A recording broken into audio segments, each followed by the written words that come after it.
Good day, gentlemen. I've been with my girl for over 5.5 years, but for the first few years of that relationship, I had quite a lot of doubts about everything, and I felt quite hopeless at some points because I loved her and there were no red flags, but there were some issues that we hadn't overcome yet, and they made me feel quite hopeless. And this held me back from really committing deeply to her and building the deep, thriving relationship that I actually wanted with her. And so I want to compress 5.5 years of learning about these issues and overcoming these issues with you, so you can go all in with your relationship with your woman and actually build the lifelong, deep, loving, supportive, peaceful relationship that you actually want with her. Because the truth is, you love this woman, but these doubts and these, issues, they hold you back from really going where you want to go. Maybe it's about sex, maybe about communication, compatibility, money, or something completely different. The thing is this, we are expected nowadays to just know how to have a great relationship, right? We're just expected to know everything already.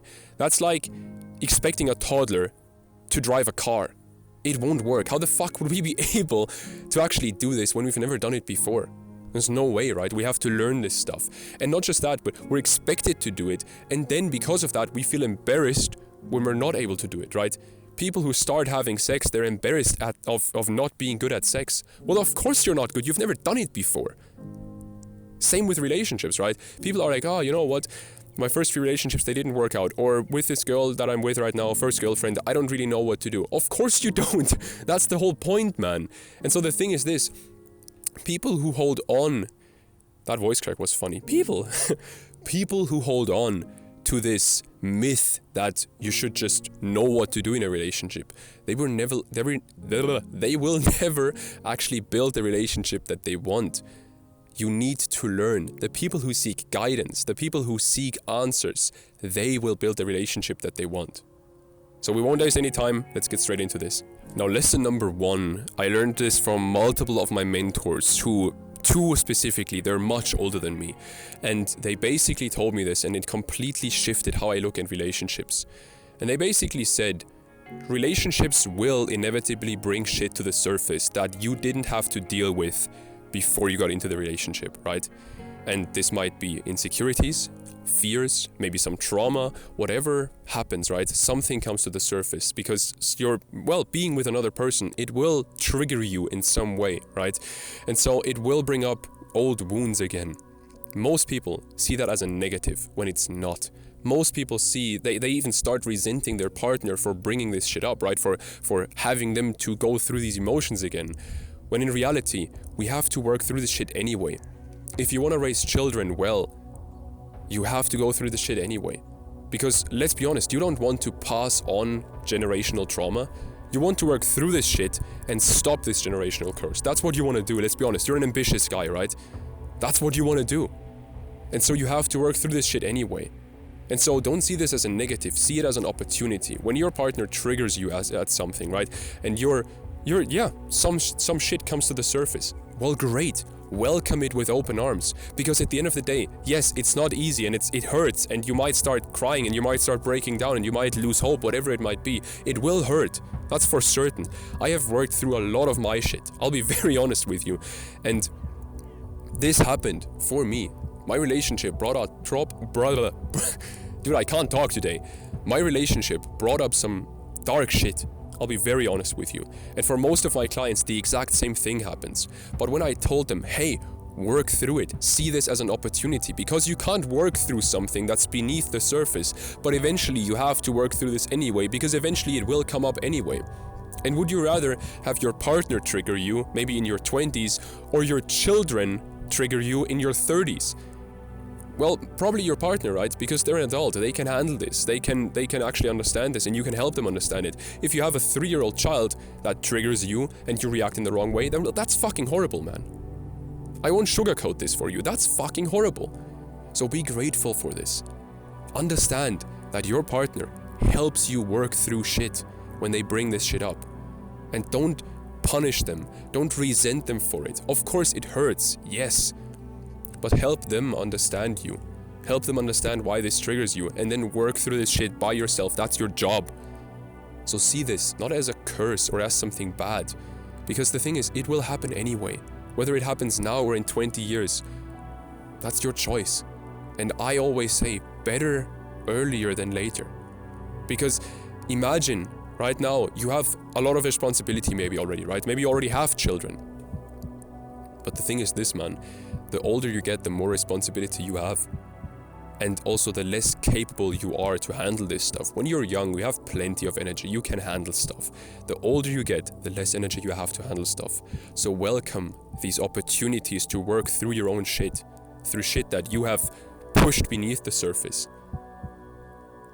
See that as an opportunity. Welcome it with open arms and don't resent your partner for it.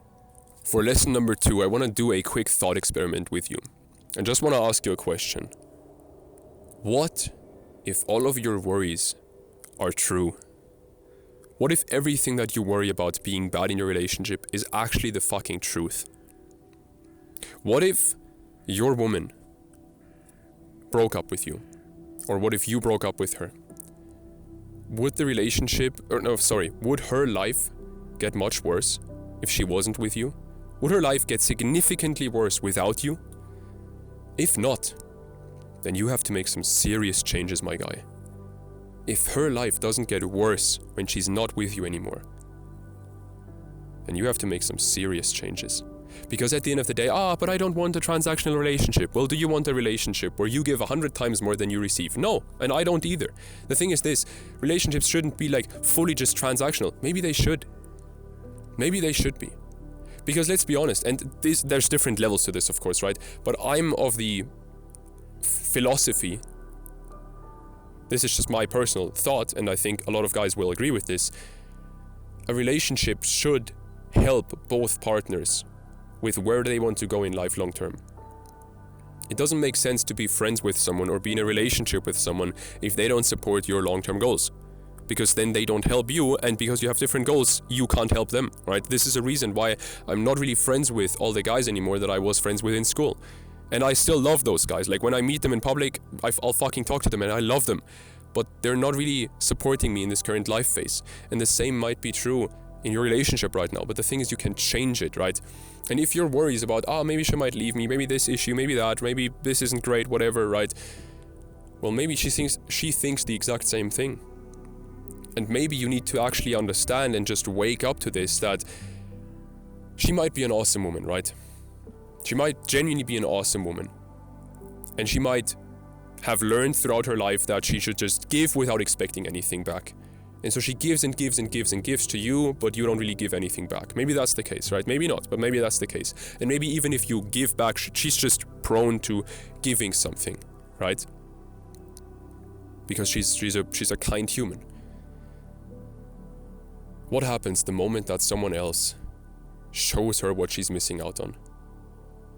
This is brutally honest, right? But what if someone else shows her what she's actually missing out on by being with you? And this sounds harsh, man, because you don't want to hear this stuff. But this is the thing that will help you actually get your ass off of your fucking couch and do something with your life. Because the moment that someone else shows her what she's missing out on by being with you, by not getting what she wants, because she's with you, she will wake up. And maybe she won't cheat on you or leave you, because, let's be honest, most women don't do that. Other than the red pill says they, right? If you believe in the red pill will come true. And there's some parts of the red pill that I believe, and they have come true in my life, right? If you believe something, it will come true. Simple as that. Point being, she will wake up. Maybe she will stay with you out of love for you, out of kindness, maybe out of pity. That happens as well. But the thing is this, man, your relationship will deteriorate with her because she can see, he's not actually giving me what I want. And I noticed this because of this other person, that there is more out there, right? You don't want to be in that situation ever. So make sure that before this even happens, before this could even happen, you get your shit together and you actually give what she wants. And of course, not in a simpy way, not in a Mr. Nice Guy way, but you become the guy that she actually wants. Because most likely, you're not right now. Otherwise, you wouldn't be watching this video. Now, man, I want you to be brutally honest with yourself for a moment. Would her life become much worse if your relationship with her ended? If not, then you know what to do. Now, lesson number 3 is crucial for you to understand, but before we get into that real quick, if you're actually serious about transforming a relationship and actually getting to that supportive and fun and loving relationship that you actually want with her, then I want to offer you my help.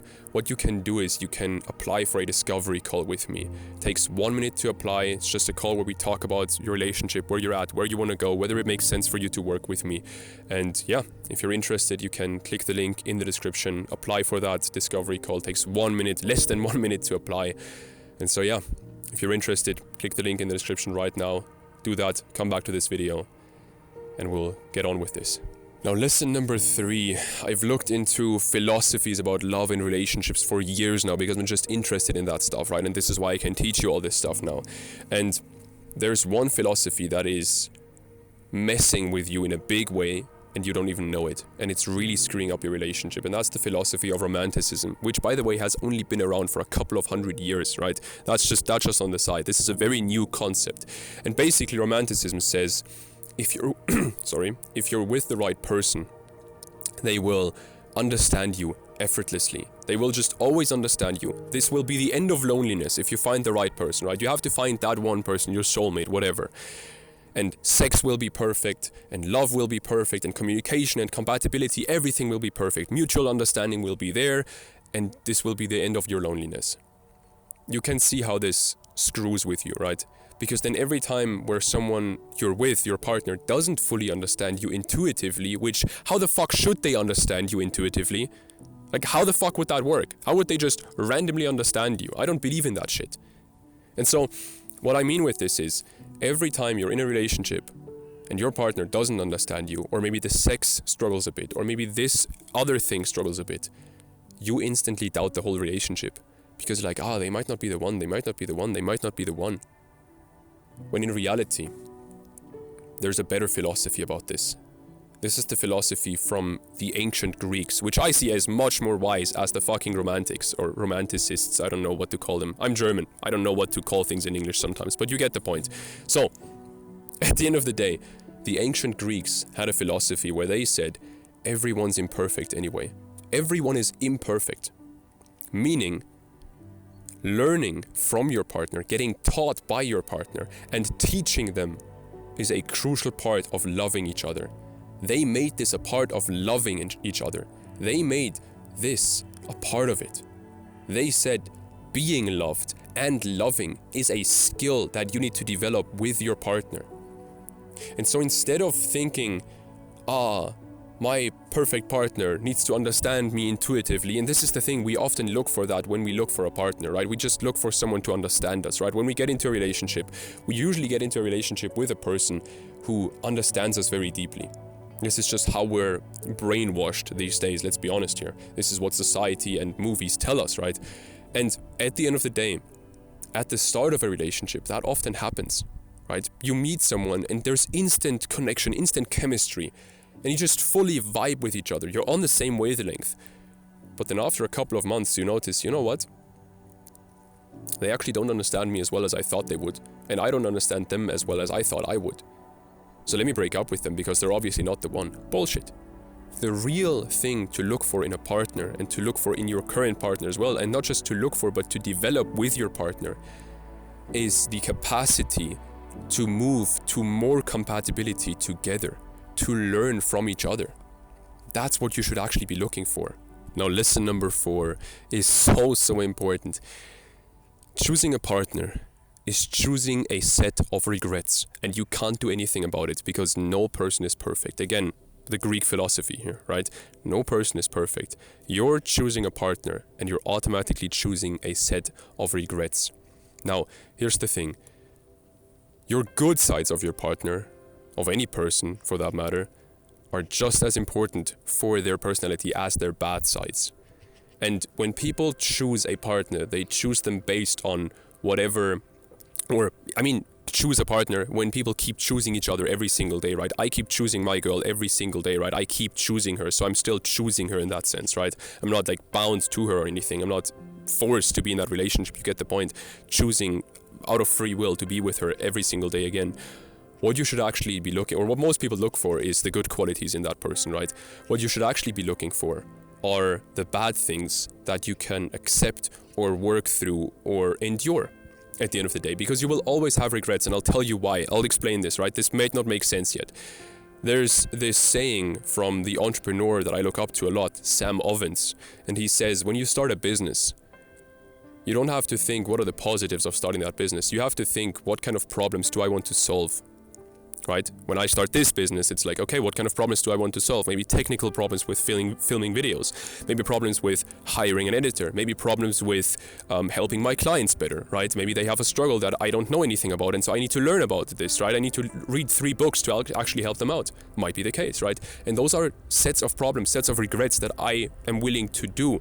If I start a fucking e-commerce brand or something, I'm not sure I would want to solve those problems. It's the same thing in relationships, right?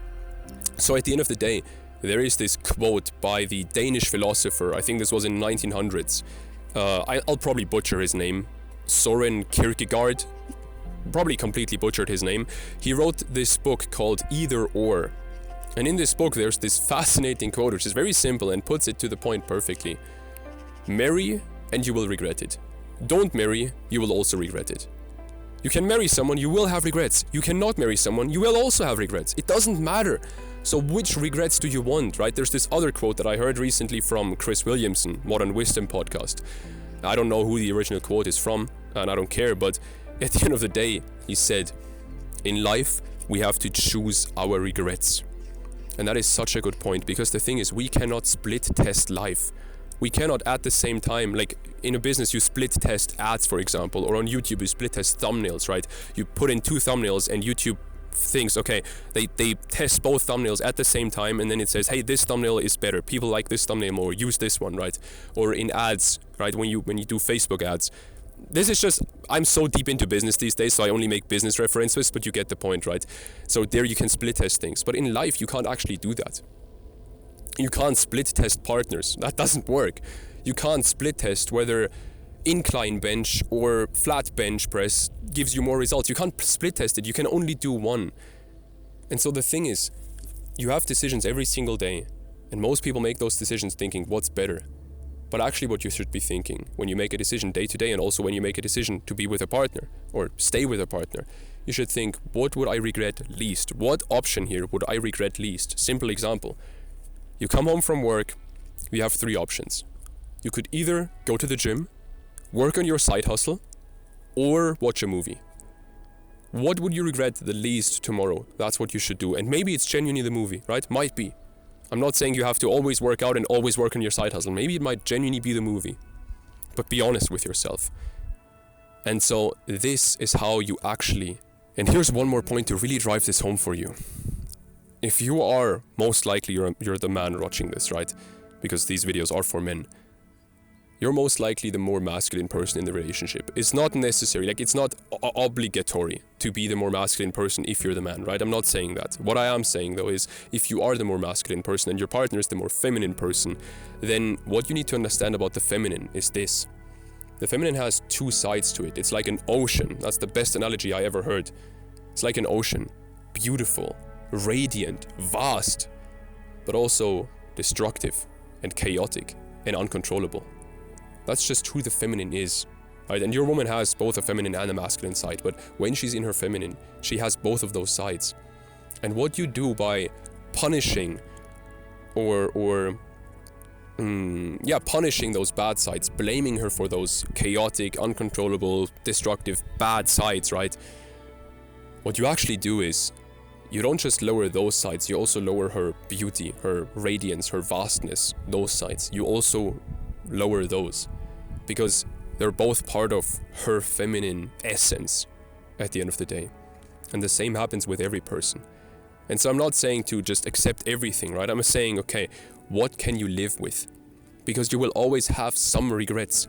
You will always look at the other side and think the grass is greener, when you actually just realize, oh, you know what? The grass on the other side is just greener because it's stained with shit. It's fertilized with shit. That's why it's greener. But at the end of the day, you will always look at some things, right? You will always think, oh, you know what? That woman has nicer boobs than my woman. Let's just be honest here. Like, we're men, let's just be honest. But then you think, you know what? But that's the only thing that's better about her than about my woman. Right? And your brain always tries to get you to the other side, but really realize, man, at the end of the day, there will always be regrets. So make decisions in life and in your relationship based on which regrets do I actually want to have and which regrets do I not want to have. That's what you should think about. Maybe there's regrets with, hey, again, having children or something, right? There's definitely regrets in that. But maybe the bigger regret is never having children at all. That's what you would maybe actually regret when you're 80 years old. So that's the decision you have to make, right? Having children at the end of the day, because you don't want to live with this regret, but you can live with the other regret.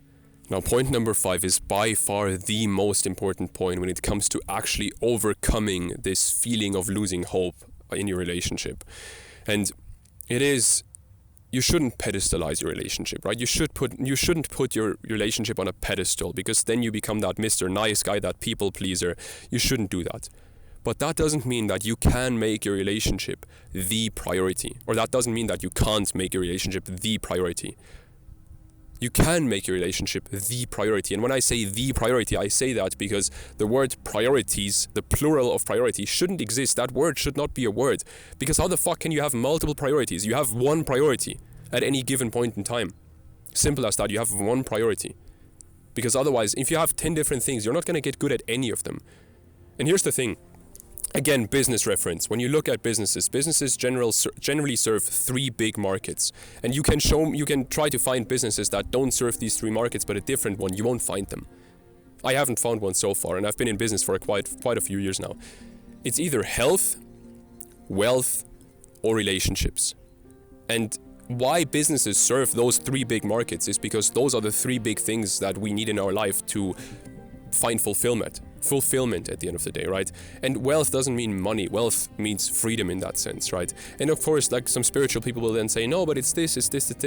Yes, but not if you haven't had the other things before that. You know what I mean? And I mean, you get the point. Health, wealth, relationships. And you can define those by yourself, for yourself. You can say wealth just means a decent income, but I have the freedom to only work 3 days a week, whatever it might be, right? And at the end of the day, what I'm saying here is, at any given point in time, one of those 3 areas should be your priority. And that means the other 2 will suffer. When you make a relationship the priority, your wealth and your health might suffer. That's what people think. But actually, especially like with the other 2 areas, that's true, right? But not even that is true. The thing is, if you don't make anything a priority, then you're actually the worst off. Because let's just say someone is in a relationship, they're building a business, and they're prioritizing their health. Well, that means they're actually also able to work better.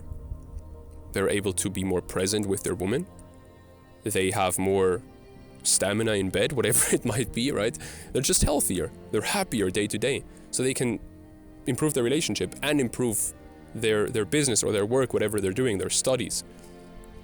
Same thing comes when you focus on your business. Then your woman sees, hey, he's purpose-driven. He's doing shit. Your health has to catch up. Your health has to stay up because you do this stuff, right? You have to, work hard. So you have to get enough sleep. You have to work out, all that kind of stuff. And of course, people get lost in this because they can see, okay, I'm just going to 100% focus on this and everything else is bullshit. Then it's that bad, right? But then if you focus on your relationship, what that actually means is, and this is what people don't understand, this is why people told you, never prioritize your relationship, never prioritize your woman, she will lose respect for you, whatever, this, that, right? What people don't understand is, when it actually comes to prioritizing your relationship, what it really comes to is prioritizing yourself. And that means prioritizing whatever is most important for you at this current stage. And if that's your mental health, then fucking focus on your mental health.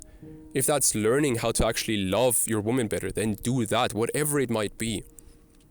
But at the end of the day, man, you need to have a priority, not multiple, one priority. And if that priority is your relationship, and maybe you're insecure in your relationship, right? Like I was a couple of years ago with this anxious attachment that ate me alive, to be quite honest. And now I'm completely out of it. But the thing is this, for a time, I had to prioritize getting over this anxious attachment. I had to do the internal work. I had to find mentors, read books, whatever it was, to get over this. Because the thing is this, if I didn't, my mental health was already fucked at that time, or not fucked obviously, but you get the point. It was pretty bad. And because I had all these worries, all these anxious thoughts about my relationship, these are the two best examples. I couldn't really fall asleep at night. I would sometimes wake up in the middle of the night and overthink and not fall asleep again. And so I wasn't really sleeping well, so I was tired when I worked on my business, right? That's not great. But then also when I worked on my business, I couldn't really focus on it. I didn't have that mental capacity to actually do the hard work. And so I didn't make any progress because I was constantly thinking, fuck, what if she cheats on me? What if this? What if that? Which she would never do, but my brain made up, like it found reasons where there were no reasons at the end of the day, right? Because I was anxiously attached. You get the point. At the end of the day, man, don't be afraid to prioritize your relationship. But it doesn't mean putting it on a pedestal. It means working on yourself. That's the most important thing. If you are happy with yourself, other people will be happy with you, and you will look at the world completely different. An optimist. There's this great saying which I love, which is, the cynics will be right and the optimists will win. Because the optimists see opportunities the cynics don't see. That's just an add-on from me, right? That's not the whole quote, but the optimists see opportunities. They see the world different than the other people. And to be honest with you, if you're fulfilled, if you're happy, you've won. You've won this game of life. That's what everyone wants, right? You've won. Simple as that. So that's your priority, most likely, because otherwise you wouldn't be watching this video. Just keep that in mind.